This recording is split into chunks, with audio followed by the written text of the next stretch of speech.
নমস্কার বন্ধুরা, পুনরায় আমার এই ছোট চ্যানেলে আপনাদের স্বাগত।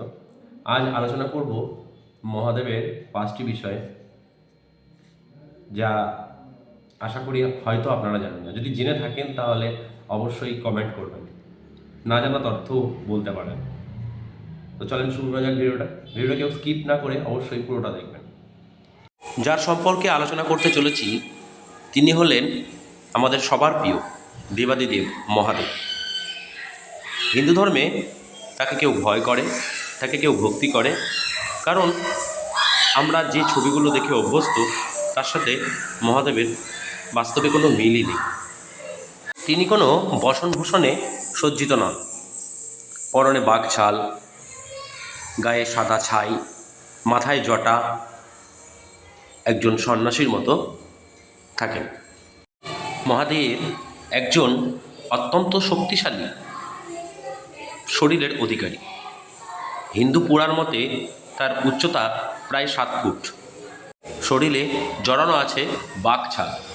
তবে এই বাঘছাল পেতে সে কোনো সময় পশু হত্যা করেন না। মৃত পশুর ছাল সংগ্রহ করেই ব্যবহার করেন।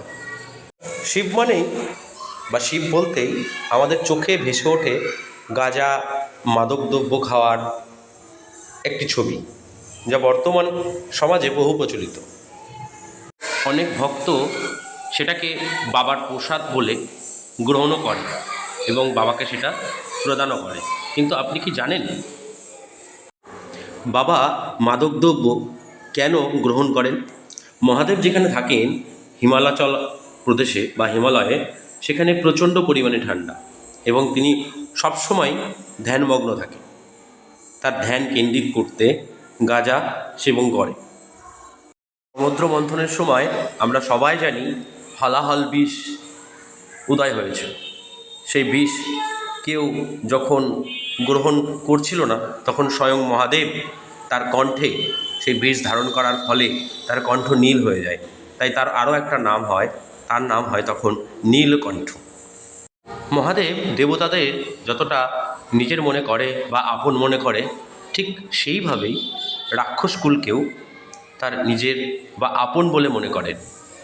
মহাদেব মনে করে জন্মই কিছু নয়, কর্মই হলো মানুষের মূল পরিচয়। তাই তো রাক্ষসরা তপস্যার মাধ্যমে যদি তাকে শান্ত করতে পারে বা খুশি করতে পারে, তাহলে তাদের বর দিতেও দ্বিধাবোধ করেন না। উনিই আদি, উনিই অন্ত, উনিই অপরাজেয়, উনিই মহাদেব, উনিই দেবাদিদেব, উনিই শুরু, উনিই শেষ। তার সম্পর্কে আলোচনা বা তার সম্পর্কে ব্যাখ্যা একটা বোকামো মাত্র। তাও যতটুকু সহজ করে বলা যায় সেটুকুই চেষ্টা করলাম। ভালো লাগলে অবশ্যই একটু কমেন্ট করে বলবেন। হর হর মহাদেব।